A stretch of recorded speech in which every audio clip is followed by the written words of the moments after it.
Let's go for the actual score.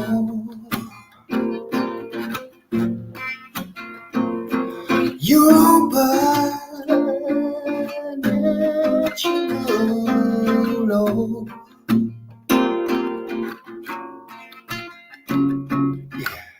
This is the actual show. Get ready, cause here we go. Truth, yes, lies, no. We're talking natural love. We're talking natural. Let's go for the actual scope. Europa Natural.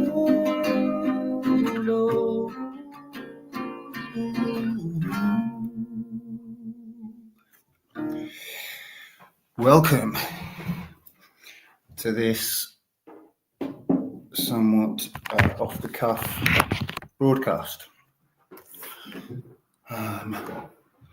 So the first thing I should say is I've not done like an open stream before, so I don't know where to post the link. Like, shall I just put it literally in the YouTube comments? Is that a good idea or a bad idea? Will I get like spammed if I do that? What's a better way of doing it? So if anyone can advise me on that in the comment on YouTube, that would be helpful. Meanwhile, I'll explain a bit about what's up. This chair's squeaky. Hopefully it'll be all right. So, hello all. Don't know if anyone's actually watching. Perhaps I can check that. One watching. So, hello. And yeah, we'll see how it goes from there. Just move that there. Right. Okay, so basically, I wanted to get some content out there. I'm doing my best to do the one great work. I've had some, real life change, which is, just changed my life a lot recently, and I have not had time to continue as I was producing, writing, and putting music out, and also doing the Europa Natural Law show. And then for various reasons, it all went a bit skew whiff and kind of dwindled to what it became. And but there's kind of been quite a lot of stuff going on, like behind the scenes, in the scenes, whatever. And I thought it's just quite a good opportunity for me to just express stuff in I haven't really got time to sit down and write and craft stuff and respond to things and whatever. So but it's not just that, it's that this title, Shadows and Light in the Natural Law quotes movement, is, I think it's worth considering. I think there's a lot there, because really, if you're looking at that, it's just a lens on ourselves. It's a lens on the world, how we are the same as the world. How like we want to point our finger and say, the world sucks, but I'm okay, and actually we're not okay. And the thumbnail picture that I chose was this candle, because and it's surrounded by darkness, because that's the reality. We're in a dark time, we're in a dark place, and we're not immune to that. We're full of it. We're all full of this bad stuff, really bad ideas, bad habits, bad patterns of thought, bad strategies for basically maintaining some kind of egoic well-being, and that's why when communities start to happen, generally, not just in the natural law realm, but in anywhere,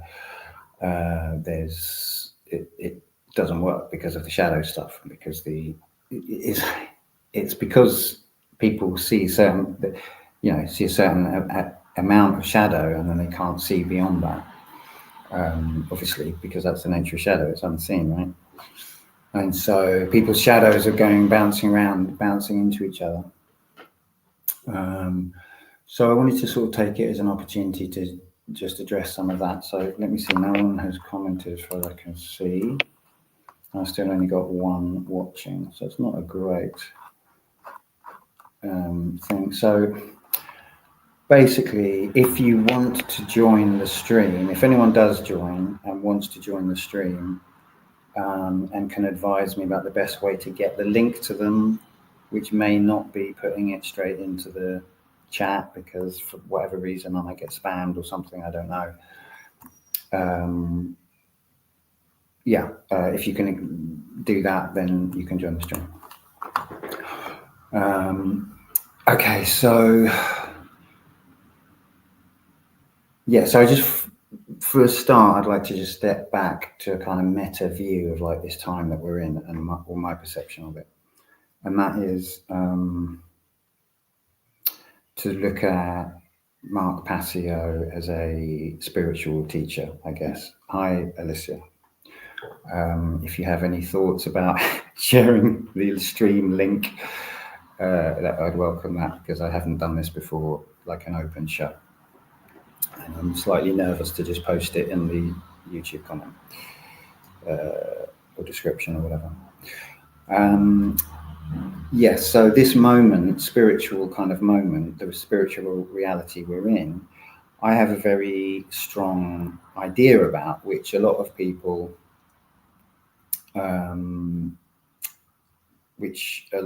just wouldn't even understand. It'd be bizarre to them. But this is, so I need to kind of spell that out, because I think this is, when people do talk about the natural law movement, and they do, they are referring to something really quite specific, I would say, and it's kind of like quite a clique. It's quite a niche thing that a lot of people wouldn't understand. So wherever you're at in your spiritual kind of journey, and whatever teachers you've had, it may not immediately, seem to correlate. And so this goes back to Mark Passio. And what I would say really is that what is called by some the natural law movement is really the circle, the diaspora of people who've received a certain transmission from Mark Passio and decided to act upon it. And that's what, people talk about as being the one great work. And it's really about in a sense, it's very, very simple. It's about taking morality seriously, understanding that in a sense, it's child's play. The world is clearly immoral. So what's the solution? Well, the solution is morality. But if people don't understand morality, then you can't just snap your fingers and have a moral world. A moral world exists through understanding morality. That's the only way it can be manifest. So the first step is to understand morality, which is understanding natural law. Natural law is also called moral law. So, it's really, really simple stuff that is kind of mysteriously absent from the from the conversation, or the conversations, the many discussions that are happening out there in the media, the alternative media, anywhere. It's not really, we're not big on talking about morality at a fundamental level. And often people who are talking about morality are talking about it in the context of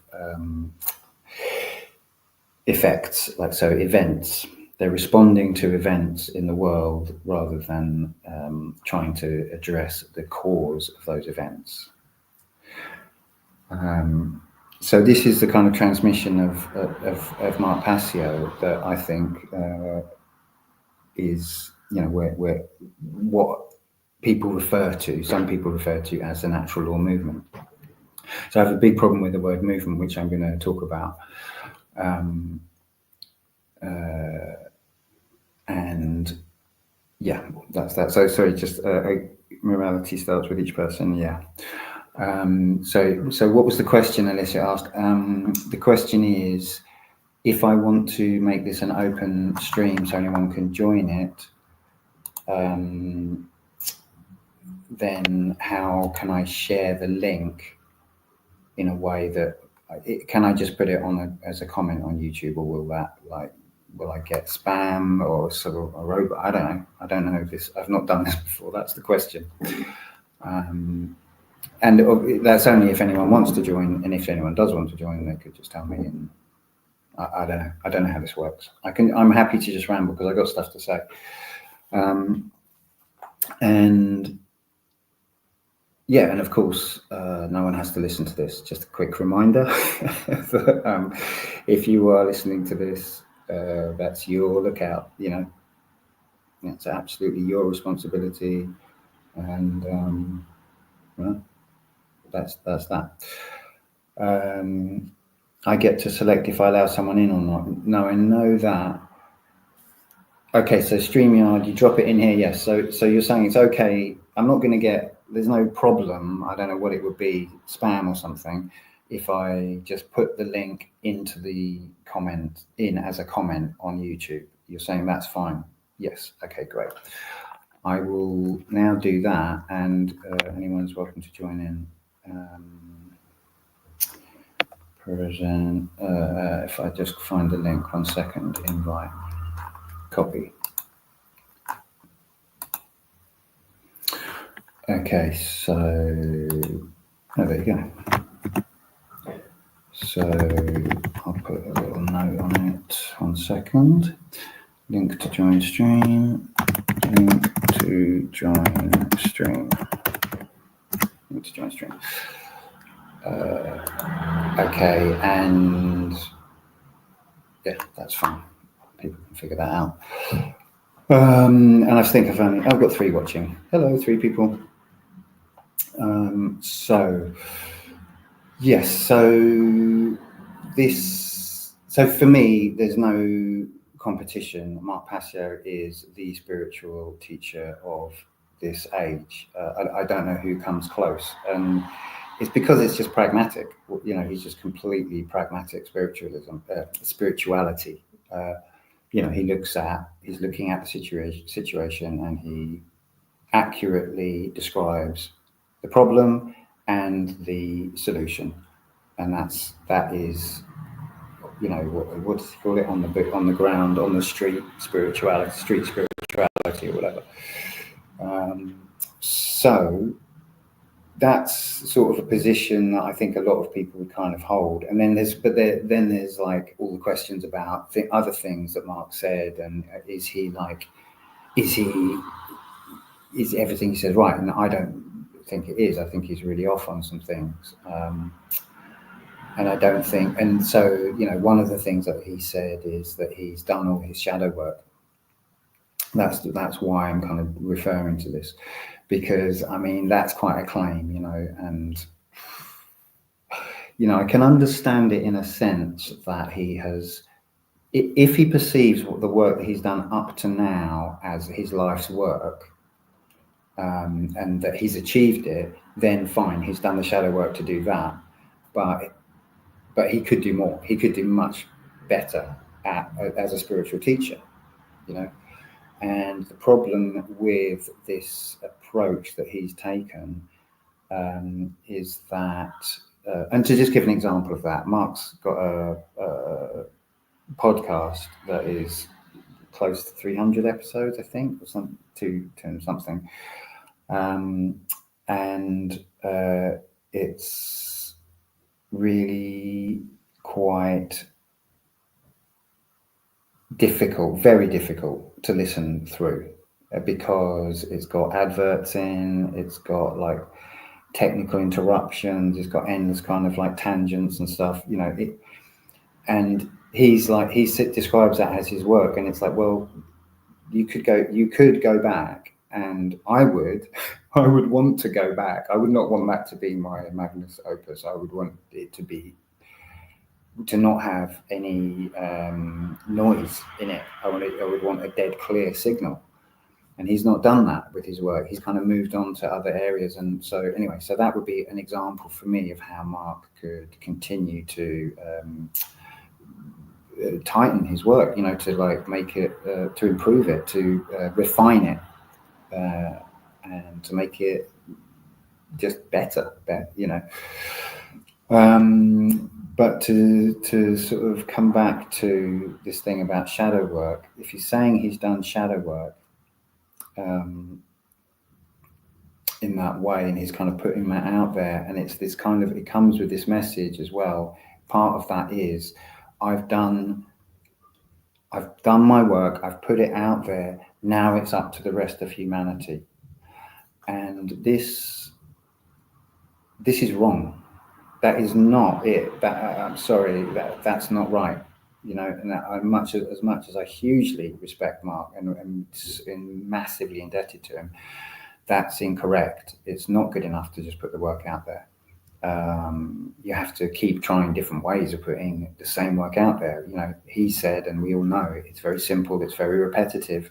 So keep repeating it in different ways. Get better, get cleverer at repeating it. Get, you know, like refine it, make it shorter, you know, all of that kind of stuff. So this is a kind of, but the problem, so if you accept, you know, that Mark is the sort of the prime like teacher of the moment, then there's a flavor that comes, there's a sort of, I guess, you know, a karmic flavor that comes with the way that he presents his work, which is, you know, his character. And don't get me wrong, I'm really fond of Mark's character. You know, I don't know him personally. I've spoken to him a couple of times, but you know, he's like, his character is hilarious. You know, I mean, I think it's hilarious and perfect that it's him that is the prime teacher of the moment.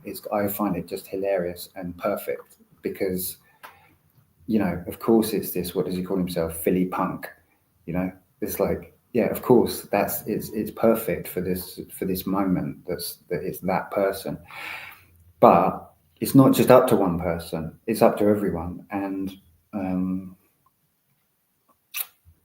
you know, if it was up to one person, then Mark will be more widely understood, and he knows that. So I don't think he's making claims beyond what he is. I don't think he's claiming to be more than he is, and he wants the people around him that receive his transmission to take it out and take it to the next level. But there's an issue with this kind of well, these two things. One is I've done my shadow work, and the other is I've put the work out there. Now I've done my bit. My hands are clean. Those are two like flavors, ingredients that in his transmission, which get transmitted with the true transmission that he's giving, right? So other people pick up on that. Other people pick up on, oh, I've done my shadow work. Other people pick up on, oh, I've put my work out there, and that's all I have to do. You know, I don't have to try harder. I've said true things on the internet. Now I can retire happily. You know. So yeah, I wanted to sort of step back and take that macro view to sort of frame it, because, you know, the fact is, without Mark Passio, there would be no natural law movement, as it's called, as people call it, and as I keep putting quotes in, because, yeah, maybe I could move on to that. I'm just going to look at some of these comments because I know they're coming through, and I haven't got, you know, I can't really be editing them as we go. Jeffrey says he can't expect everyone to sit through that much content. Well, it's just hard work content. Anyway, I mean, that's a bit of a distraction, but Shadow work. Shadow work is not a body of content. Mark's claim to have done his shadow work is not the same topic as his body of work. No. Oh yeah, Nemo separate them. I did, I think. He gives the people in his network a false confidence.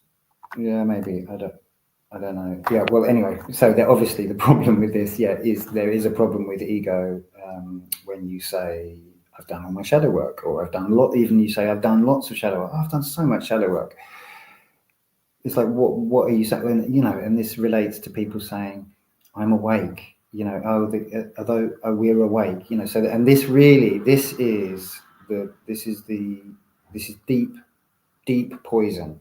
Okay, this topic, this subject, and where you get into a space with people and you say, "Oh, it's so good to be with all these like-minded people. Oh, finally, I'm associating with people who are awake." No. None of us are awake. We're not awake.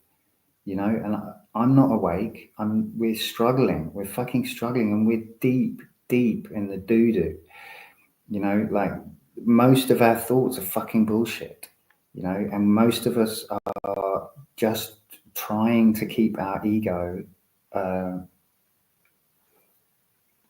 safe. We're trying to like comfort our ego most of the time. So so to talk about, so that was the kind of bit of the macro. And of course, Dunning-Kruger is the thing. I've done the shadow work, and so now I'm at the top of the mountain. No, you're not at the top of the mountain. You've just climbed a foothill, and you are totally deluded. So that is the sort of macro. I wanted to sort of frame that because I think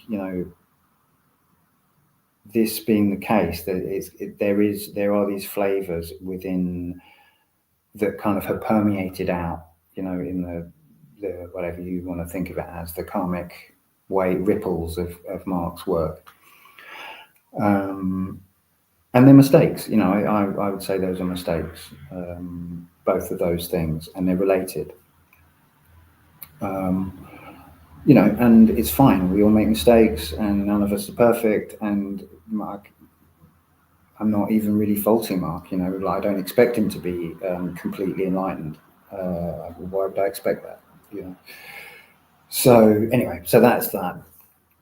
So then I just wanted to kind of narrow it down a bit to more recent history and my involvement in this diaspora of people that have, put their head up above the parapet and kind of said, "Oh yeah, I want to be part of this. I want to do what I can to basically teach morality."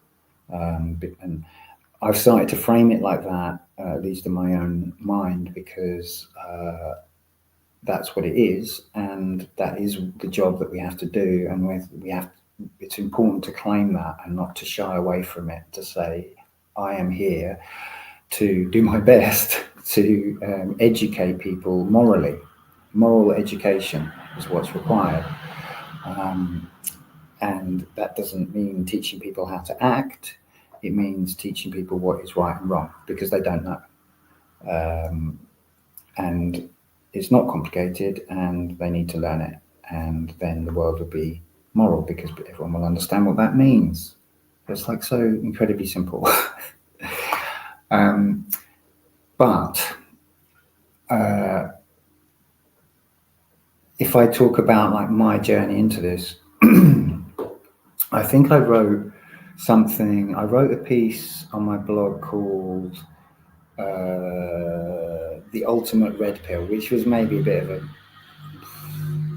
tacky name. Anyway, that was my attempt to this was maybe 3-4 years ago, I can't remember. And that was my first attempt to kind of like really put something out there that was expressing my understanding of natural law. It was attempting to do what Mark urges us to do, to sort of like to express things with our own voice to get the, but to get the fucking information out there. And yeah, it was like really unread. No one was interested, and it was a funny piece the way it was written. Anyway, that's an aside. But what happened next was I started to feel really alone with it. Right. I'll just read, because Jeffrey's saying stuff. I'm just going to read this. The hardest shadow work to do is understanding you don't need a community to do great work. Yeah, I think that's really, really. Yeah, I agree with that. Well, I don't know if I agree if it's the hardest, but it's certainly huge, and it's literally one of the main things that I'm kind of wanting to talk about. The one great work is a social hierarchy that goes against natural law. I guess you mean the one great work network, I'm assuming. It's more important to practice what you preach. Teaching is secondary. Practice what you preach. Maybe. Practice what you preach. Teaching is secondary. Not sure. Anyway. So, yeah, I started to feel really alone, and then I did a. Sorry, I mean, I hope this isn't too boring. I've already lost a couple of people, but yeah, that's what it is. To me, this is actually really interesting. Not just because it's me, but because I think this is a journey that we've all taken individually, or are taking, the people that are trying to do the one great work, and it's a journey that we want other people to take. So that's why I think it's interesting. That's why I'm talking about my experience of trying to become a natural law teacher. So I started to do a group in my town, just a little group, promoted it a fair amount, and it was called Natural Law Club. And of course it was funny because people would come. I mean, we never got great numbers, but it was always from first principles, trying to explain misunderstandings about what natural law means, getting into common law, this all kinds of tangents, are very unfocused, and it didn't create. I didn't feel like I've connected with someone that I can have conversations about what to do next, with. And that's really when I say I was feeling lonely, I mean, I was feeling natural law lonely. I was feeling like, geez, no one is talking about this. No one likes Mark Passio. No one,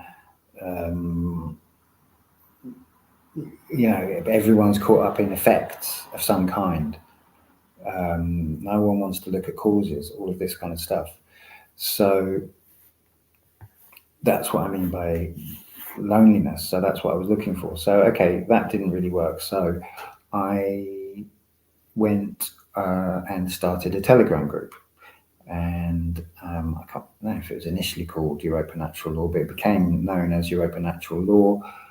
I mean, I'm kind of fast forwarding through. I mean, I joined at least one other group, and they were having discussion meetings, but they were in America. So the meetings would be at 3 a.m. in my part of the world.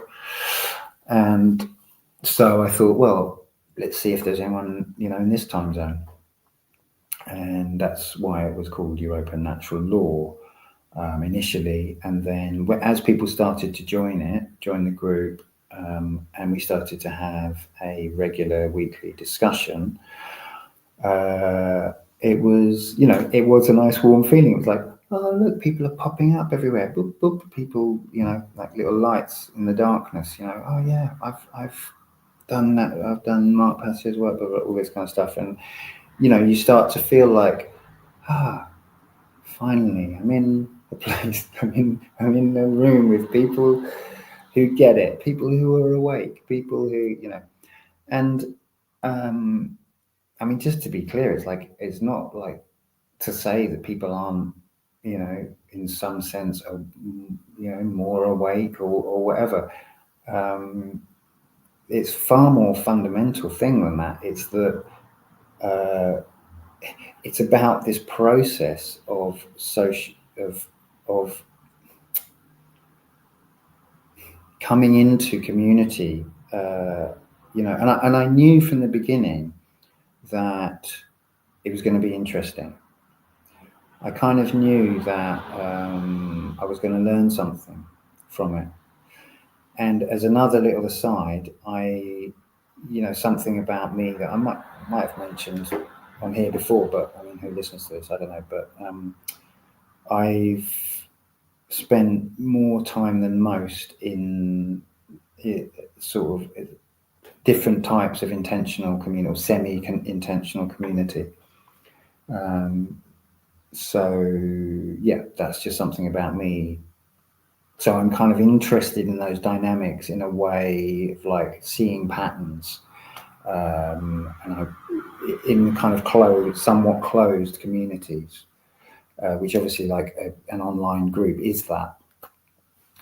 And I also kind of understood that, of course, when you hit go, yes, I'm creating a group. You are setting yourself up as the parent of the group, you know, not in reality, but in people's kind of internal psychology. If they are not kind of really thinking very straight, or if they haven't done that bit of work, you know, if some bit of work, so they kind of like, they're still projecting stuff onto you, power dynamic stuff or whatever. So I kind of was aware that could happen, and I sort of was curious about how it was going to play out and whether it was a good idea at all, you know. But of course, it was nice to see people pop up, and you become fond of people. And of course, so this is to me, this is really interesting, a part of this, because in the years ahead, this is going to happen again and again to all of us in different kind of forms. We're sort of going to like start to coalesce around, you know, maybe it's just even like a local project, a garden, you know, or this, that, the other, you know, and I would hope, you know, physical, intentional communities, based around being on land. You know, that's what I sort of think is natural. You know, speaking of natural law. So before I started the Telegram group, I had done a bit of, you know, let's say work, which was related to some people who wanted to set up a community. Well, it was during the terrible pandemic that we all suffered, and it was during that there were people that wanted to, you know, get out, and they wanted to form communities, and they were selling their houses and trying to, like, you know, make something happen on land together. And what I could see so clearly, I went to just one meeting, and I could see so clearly that everyone was focused on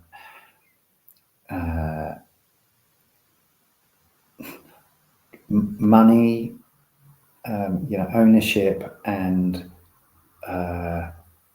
agreements. And what I understood, and the sort of bit of what I'm calling work that I did around that, was I wrote a thing which was kind of my idea of what is really needed to be in community. And it's maybe not what people expect. And this is kind of based on, you know, the years in different contexts, you know, quite a few years of community experience in real life. And what my conclusion is coming out of that is that it's basically quite simple. if you avoid conflict and refuse to talk to people that you have, you perceive to have wronged you or offended you or whatever, offended you. If you avoid that, it's doomed. It's just doomed completely. And all that will happen is that you will either leave or someone else will leave. You won't be able to hack the discomfort, and perhaps everyone will leave. Or you will, much as families do, you will kind of collapse into a sort of familiar discomfort that you can just about bear, and you will basically live out your life kind of resentfully of the other people in the community. Whereas if you look at conflict, disagreement, different ideas about decisions to be made, and criticisms of yourself as food for your higher development, then you're sorted, and it's going to be heaven. It's going to be heaven on earth, basically. And that's just the kind of formula that, I've kind of that I had kind of come to through this kind of thought process. And this was before really having any online community to speak of, until the Telegram group. So the Telegram group is about a year old, roughly. And, I didn't really know how it was going to go. What happened was, so now I'm going to go into, I'll read some comments, hold on. You were ostracized. Many who teach, there's been quite a few teaching secondary, right. I'll just read through these. Many who teach don't have it right themselves, nor do they practice what they preach.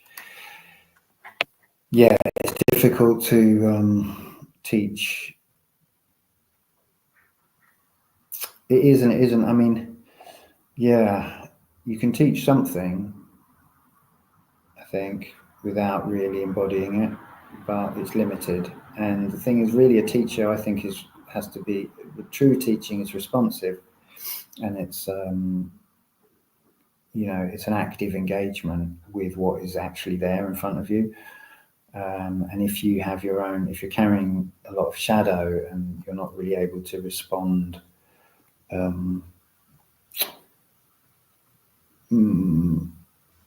wisely, and you respond, then you'll be responding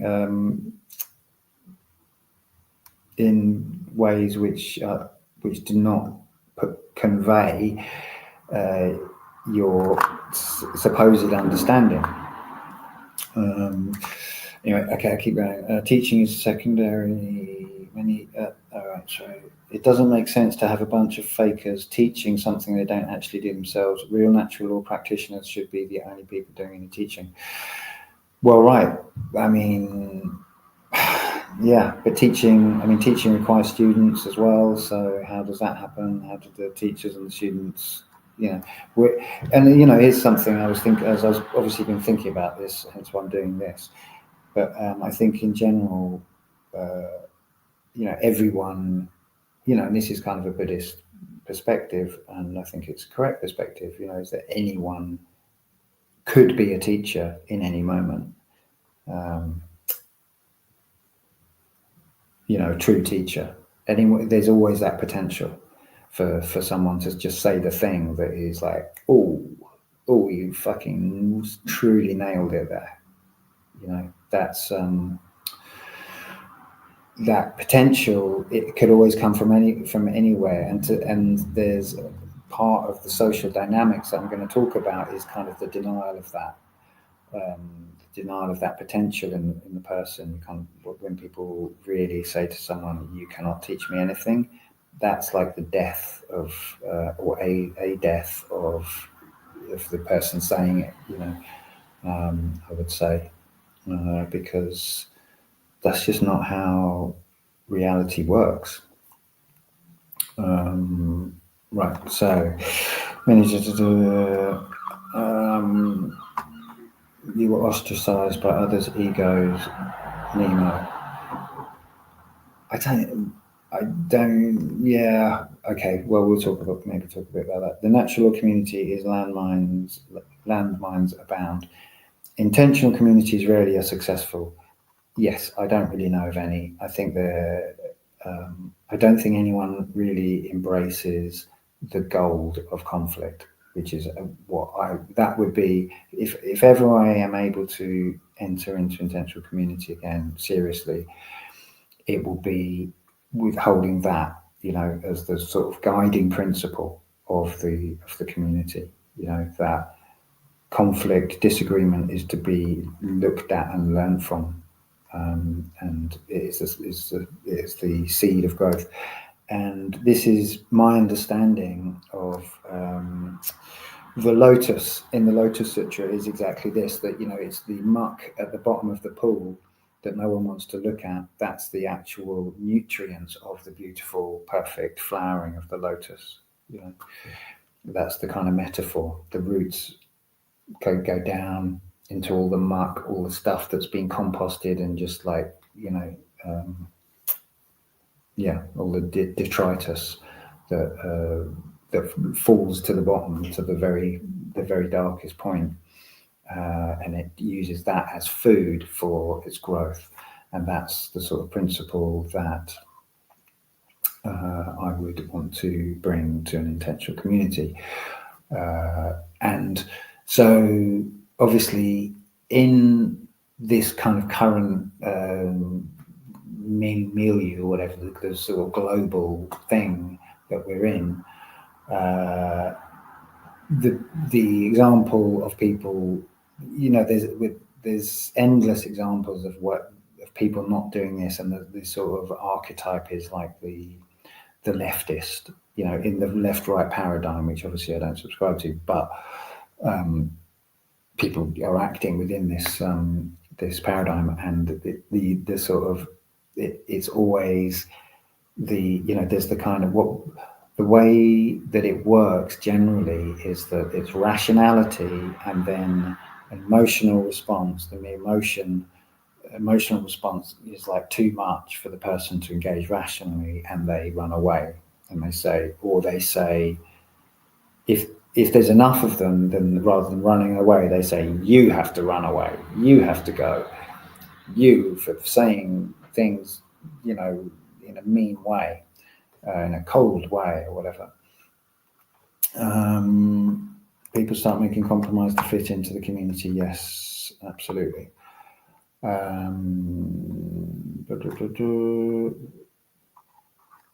Which is just what happened to Ian now. Everyone just wants their ego stroke. They don't want solutions. They don't want accountability. They want new age BS.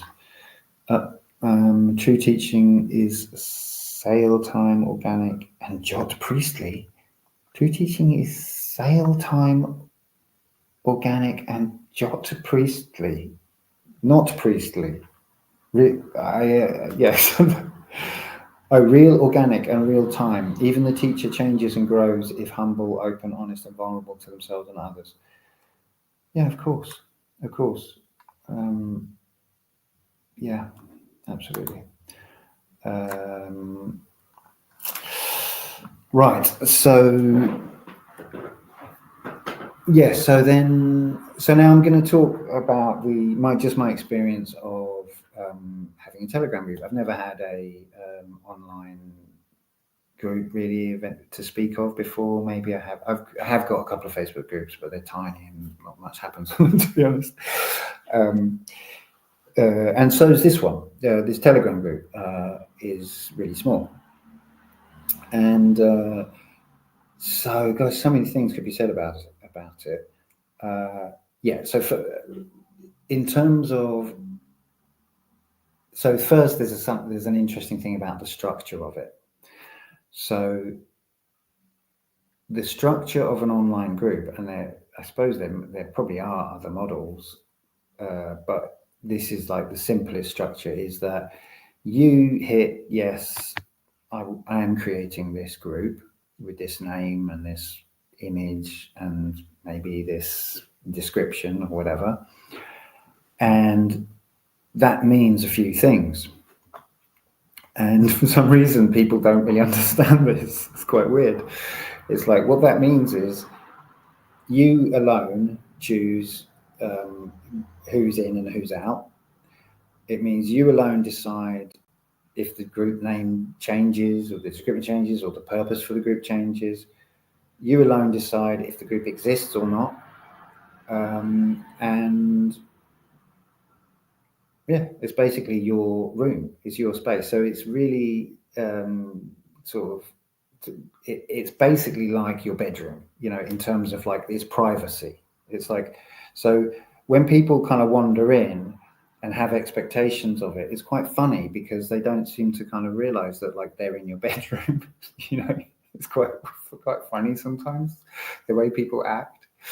And it's not like, that's not a choice. That's just like the way it is. Just like your bedroom is the way it is. It's like, I mean, yeah, you could say, hey, everyone's welcome in my bedroom anytime, and they can trash the place and leave, or not, never leave, and as many people as they want can come in. Anyway, the point is, there's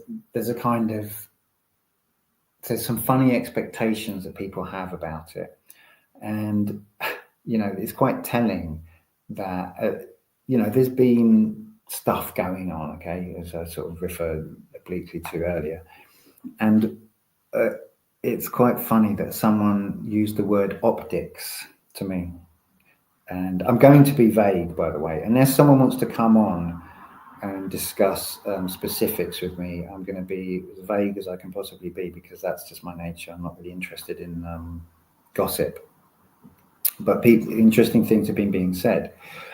So yeah, it was said to me that it's better optics if you have more admins in your group.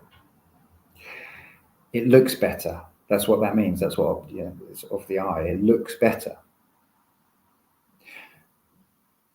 It's not better. It's not different. It looks then as if it's more of a communal vibe, man, but it isn't. You still are the person that can ditch the group with a click of a button. You know, you can still kick out any of these admins or reverse any change that they make within the group. So that was an interesting little kind of nugget for me. It's like, all right, yeah, it looks better. But so to go back, like historically, within the group, the first thing that happened was people started to arrive in the group, and I was like, what? There are people who care about natural law, and yeah, we're all of like mind. I didn't really think that, you know, and I did my best not to kind of get too excited, and not to start to trust people, you know, beyond like, oh, just treating people at face value, you know. But I think, you know,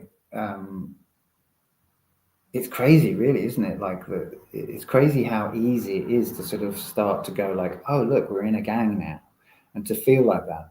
And this is so now I want to talk about social patterns and social survival strategies, right? Because this is huge. And if you've got this far, or if you're skimming through, like this is like so huge. It's so huge. And it's not, I don't think, really very much talked about or understood in terms of shadow work. But, you know, because I think we tend to maybe think about shadow work, we see it in our dysfunction, and we see it in our ways that affect us.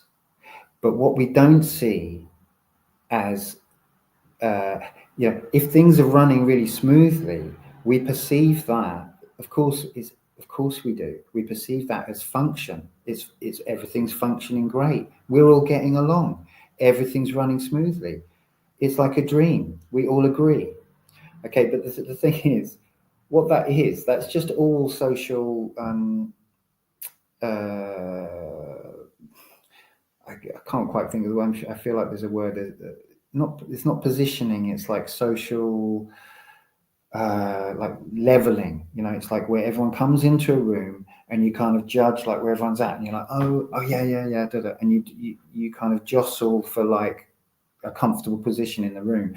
So I don't think this can be like underemphasized. Basically, this is part of our shadow work, is to look at this stuff, the good, the bad, and the ugly, and to look at what we do, what our social survival or ego survival strategies are, is another way of thinking of it. And this stuff is so deep. So, we're learning this stuff from zero, from below zero. And we are, and it's culture, it's so deep in the culture and everything. So this is just huge, I think, to see that, like, when you get into this, like, so-called natural law space, Telegram group, whatever it is, or any space, you are basically kind of doing an act. You're not really being yourself. I mean, what's this thing? I heard someone say recently, everyone's nice until you get to know them. Not a bad little maxim, actually. Because it speaks to what I'm talking about. Of course we're nice. Of course we all get on. Of course it feels like, hey, we've all met each other, and like we all listen to Mark Passio or whatever. And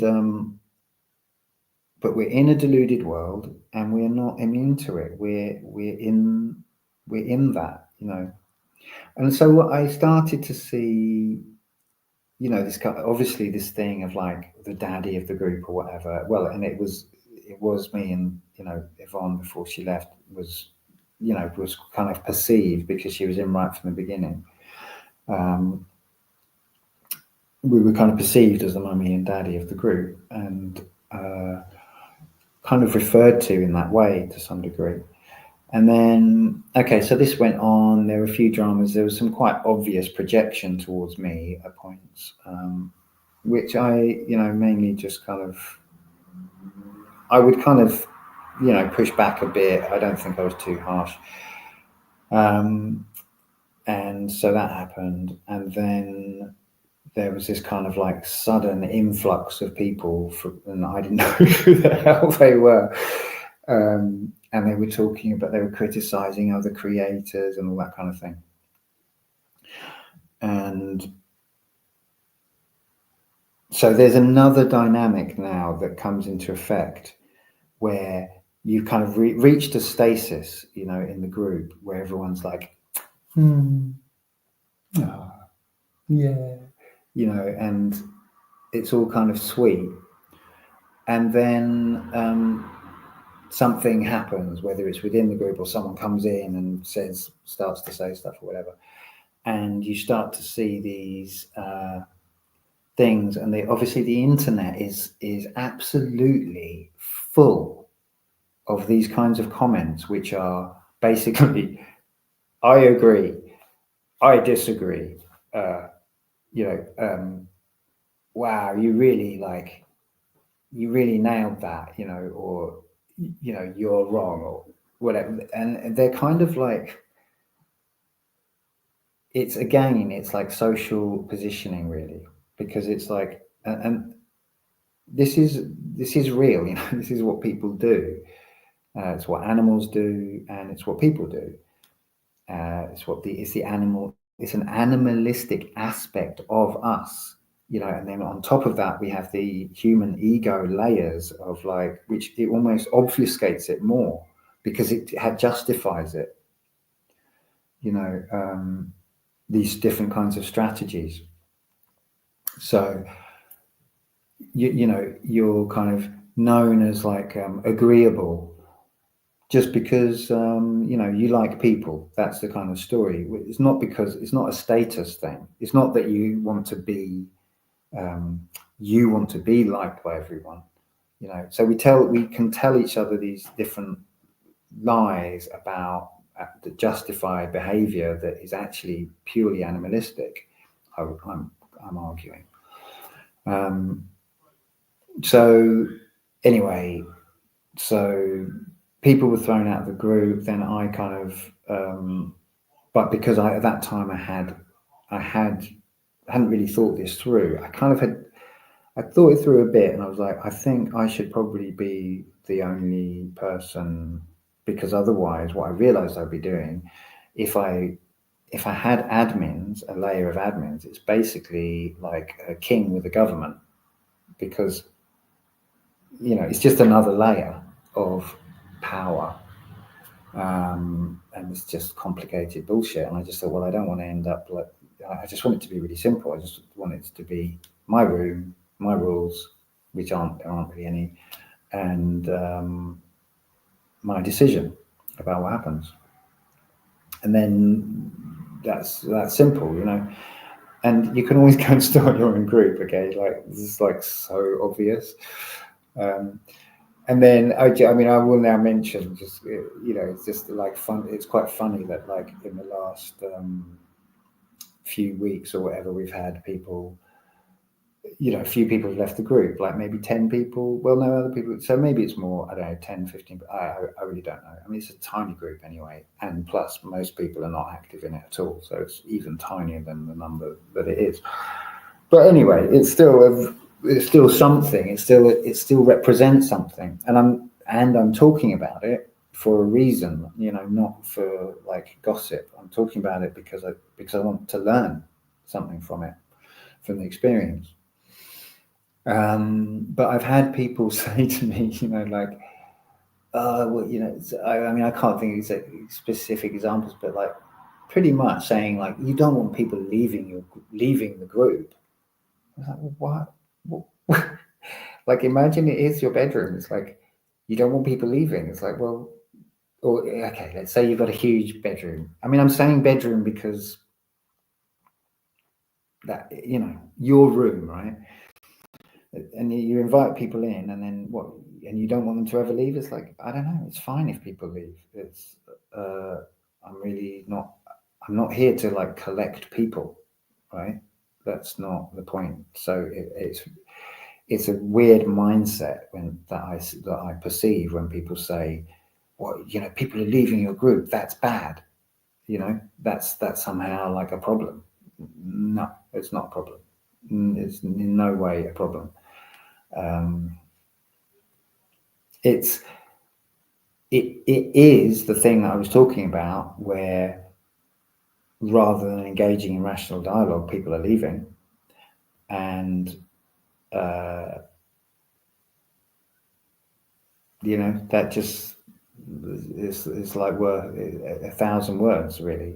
If you're not prepared to respond, but instead you're going to go like, oh, this group sucks now, I'm out of here, then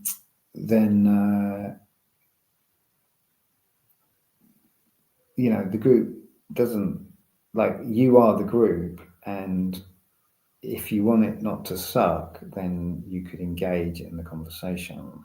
You know what I mean? Anyway, so I've been going for an hour. That was easy. I will just have a look at what other people are saying here. People interested in smash that like button. Of course. Oh God, people say that. Of course, but that's not what's happening out there with the one group. Okay, sorry, I don't know what that was referring to. So smash that like button. Yeah, I think I have done. People interested in optics are missing the point. It looks better if Jeffrey Phillips isn't in your group. Hierarchy. Dr. D Head. Practice your right to be left alone. Extend the same dignity wherever earthly possible. Begin by leaving proper following distance and practicing politeness to near absurdity, but without nuisance. Okay. Oh, I'm. Is that right? Sorry, I'm confused by that. Practice your right to be left alone. Yes, the right to be left alone. Yes, important stuff. The right not to have to associate with people. Yeah, big stuff. You do have a right to be left alone. But there are other questions around that, but not for now. But I've been pondering this about communication and right and wrong in communication, and I will get onto a little bit of that. Okay, I'm blowing smoke up each other's. I don't know what that's referring to. I call the modern social wrangling dynamics declaration of largest belly on trough hierarchy. People leaving the group and blocking people proves how little shadow work these people do. Okay, so I left. Well, I unblocked those people and I wrote to them. Never heard back from them from that message I sent them. But I kind of, and I've not kicked anyone out of the group because it's just not my style. It's not my vibe. I would rather have a conversation. And yeah, that's that. So that happened. Then time went on, and then it started to go really strange, and I've basically had it's been quite an extraordinary way that it's gone, actually, because what we've had is people being critical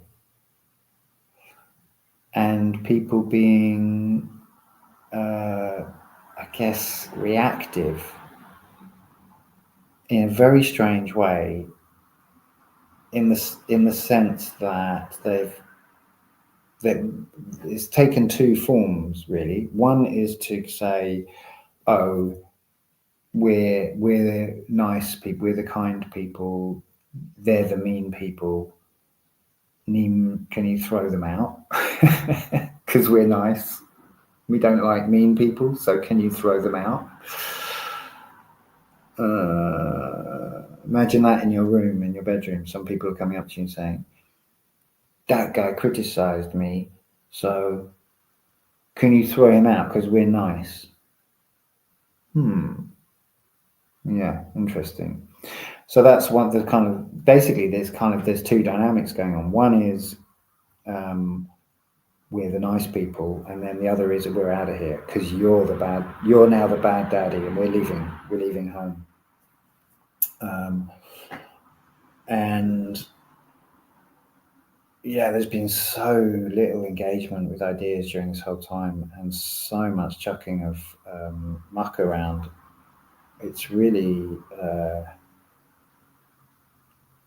crazy. And people have left the group, and then in private messages and stuff said stuff to me that I'm like, why did you leave the group and didn't say this, and now you're saying to me here, like, well, why didn't you just say it?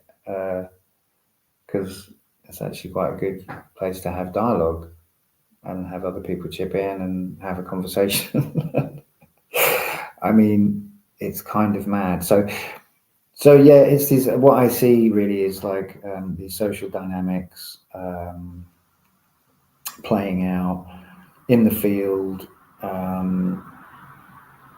in this room that I created, and then ultimately me sort of getting quite a lot of sort of projection and flack, pretty much for not doing anything, like literally for doing nothing. That's really what I seem to be being like criticized for not doing anything. So it's like I had a house party, and then people started to have an argument, and then you're supposed to do something. Well, yeah, just having an argument, and then someone leaves, and then they're calling up on the phone saying, you were supposed to do something, you're mean. I'm like, what? And okay, so obviously the really important thing here that I haven't touched on is wrong and right, morality, because there's a sort of there's a real problem when people sorry, to get real down to fundamentals, the basics, and I've said this in the group, as far as I understand, I may be wrong. Well, actually, there may be one exception that I might mention, but or not exception, one additional thing. But as far as I understand, in terms of words, the only wrong thing you can really do with words, the only immoral thing you can do is to lie or to coerce. There is a kind of exception, but it's not really specifically about the words, and I'm going to talk about that in a minute. But yeah, so if anyone can correct me in the who's listening or add to that, but as far as I understand, anything that you're going to say that is neither a lie or coercion is not immoral, basically, is not ultimately wrong.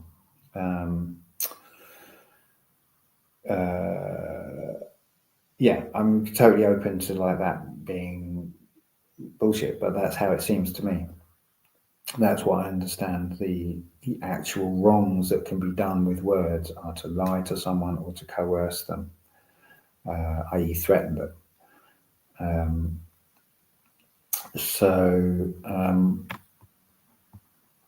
So I'll just read this in case anyone's responded to that.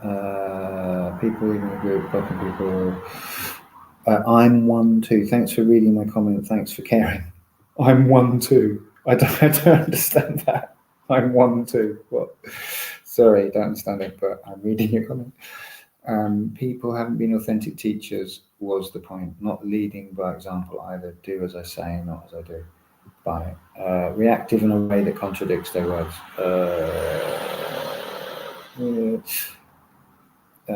People are afraid of conflict resolution. Words are not immoral. Intent can be immoral. Okay, that's interesting. Words. Right. Okay, so the word, if I say, some lie to get you, to manipulate you, to do something, the words, the words themselves are not wrong, even though they're a lie. They're not morally wrong, but I am enacting a moral wrong by saying those particular words to you, and it is with that intention. Does that make sense? Is that fair enough? So it looks like, unless anyone's going to disagree, that we agreed that it's basically lies and coercion that are the ways in which words can be immoral. So to me it's quite odd when people cannot point to a moral wrong that's being done in a natural law group, but they are saying, oh, you're bad, or you're what is it, what the things that people have said, chaos agent, narcissist, etc.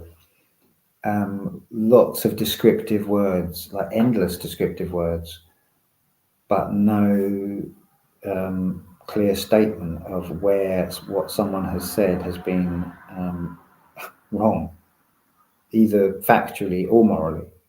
I don't think I've actually seen that in the group. So, or in person, so what I'm seeing is it's very similar to the sort of right-left split in the mainstream. It's just rational versus emotional, an emotional response. And through the things that people have said within the group, I've noticed that I'm only guessing, but it seems as if people they read something they read some words or a dialogue, they make a judgment, they have an emotional response, which is completely conditioned by their trauma, etc., whatever, their likes, dislikes, yada yada, their sense of wanting to, fit into the social, whether it's a hierarchy or whatever, the group, maintain their position, their status position within the group. All of these things, so they have that emotional reaction, and then they think that that's real, and they then carry on down the thread as it goes, and they remember things, they remember their emotional reaction, and then they say things which are not true based on the emotional reaction. They kind of make claims about what was said that are not accurate.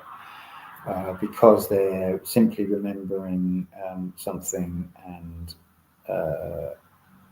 engaging with this. They're engaging. It's like just like Chinese whispers. There's the words that were said. Then there's the emotional reaction. The words that were said get forgotten, but the emotional reaction then, when it comes time to repeat the story, it's like, oh, you said blah, blah, blah, blah, blah, blah, and it's all, no, it's out of shape, and literally all you have to do is scroll up, a few a bit, and you'll see that that's not what was said. So I've kind of seen that happening. And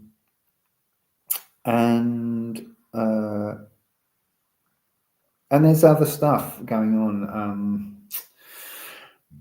There's been other things going on that is kind of do with shadow work. I mean, I've talked now on my own for like an hour, 70 minutes, and I've got 6 viewers currently. That's unbelievable. Winning.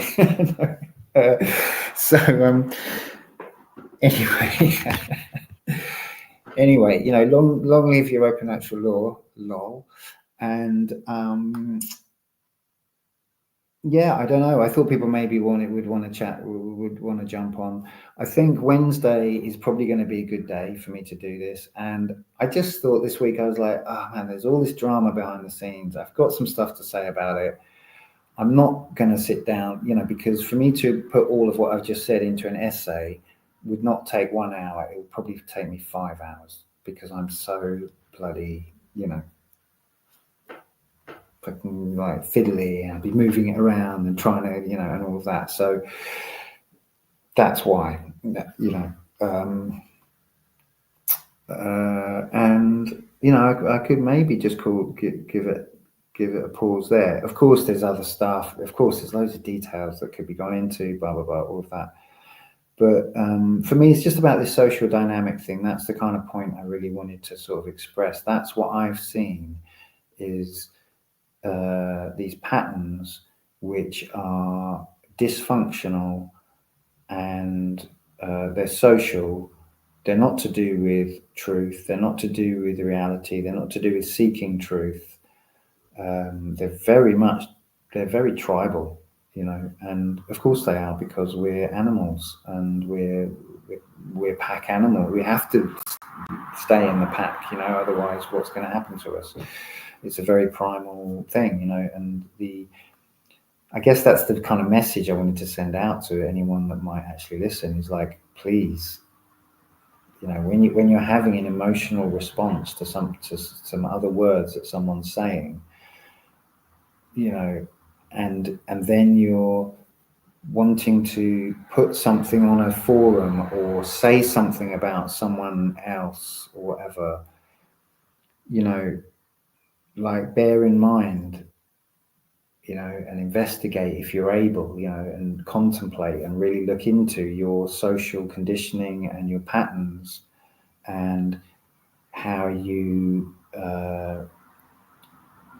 survive, how your ego survives, and indeed how you physically survive in the world, and the relation, and how much of that is shadow and is dysfunction, and basically a breeding ground for compromise, and basically evil.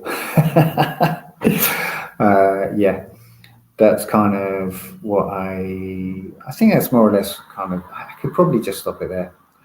I think I feel quite satisfied with that little transmission. I'll just read some of these. If anyone's got any questions or anything, or anything to add, we've got. Oh, I'm one too. This is Dr. D Head.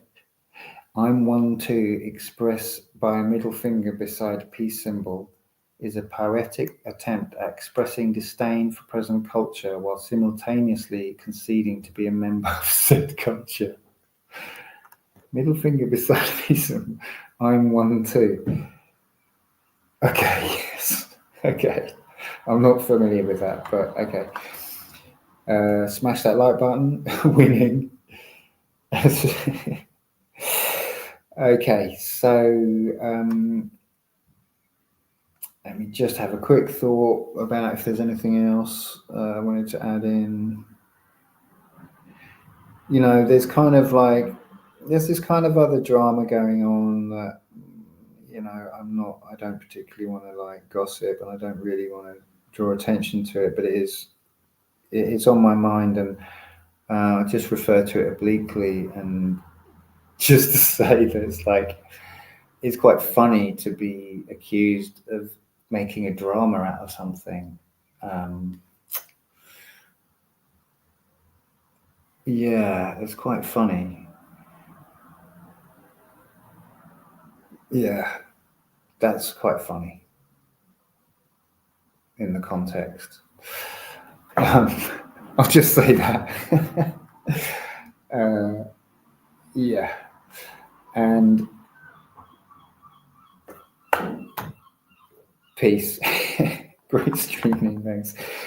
Do less harm, allow no harm. Yeah, well, yeah. Do less harm, allow no harm. Yeah, I mean, allow less harm. There's got to be allow less harm. We're not allowing no harm, are we? We're simply not doing it. We're simply not doing good enough. We've got to allow less harm, even less. We've got to allow a lot less harm. Yeah.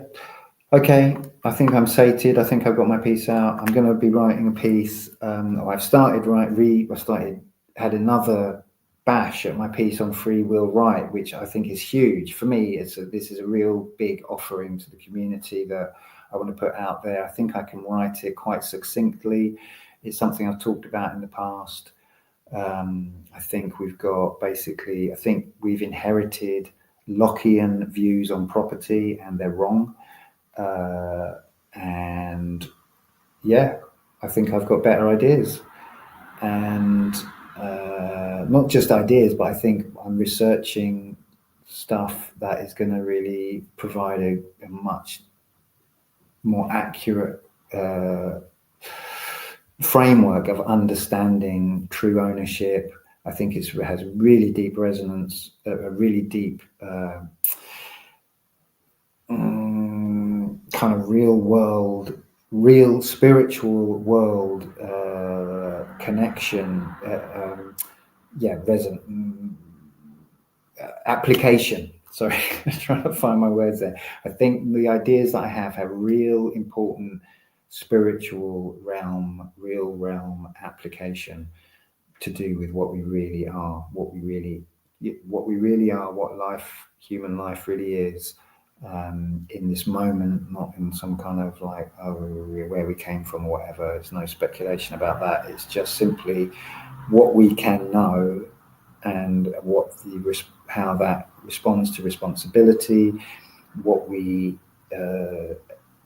how our free will, where one person's free will and another person's free will interact, and what our true property is.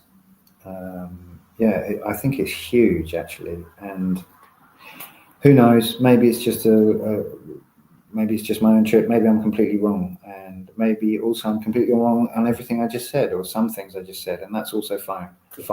Love the coastal seagull sounds. Yep, it's good. They're good. All right, guys. Thank you. Thanks to a few people for joining me for comments, for the kind comments, and all being well, I'm going to kind of do this on Wednesdays, and it's going to be an open invitation. I think I can't see why not. And this will be the future of Europa Natural Law, because I'm sad to say, am I the only one left in Europa Natural Law of the original crew? Whatever, you know, it was always oh yeah, I did want to say this about the show, you know, the show, and I've said this way back in the past in the group, people totally forgot. I've said it again recently, people are like, what? Seem to be surprised by it, but you know, while the group is my group, because that's how Telegram works, the show evolved as a completely organically, you know, plus a lot of social people being nice, evolved as it did out of the group. It kind of was just an organic thing. So I never felt ownership of Europa Natural Law, the YouTube channel, the show. And I still kind of don't, but I'm happy to do this. I figure it's nice to have a space to do this. People don't have to watch, whatever. And that's it. So thank you.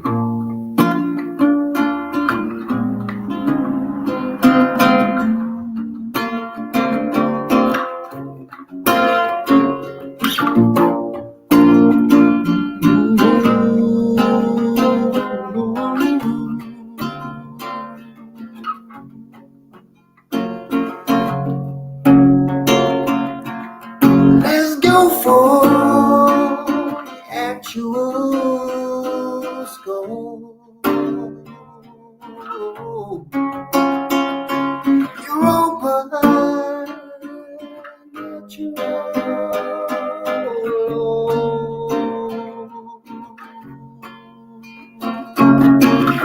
This is the This was the actual show. Get ready, cause here we go. Truth, yes, lies, no. We're talking natural law. We're talking natural law. We're talking natural law. Let's go for the actual show. Europa Natural Law.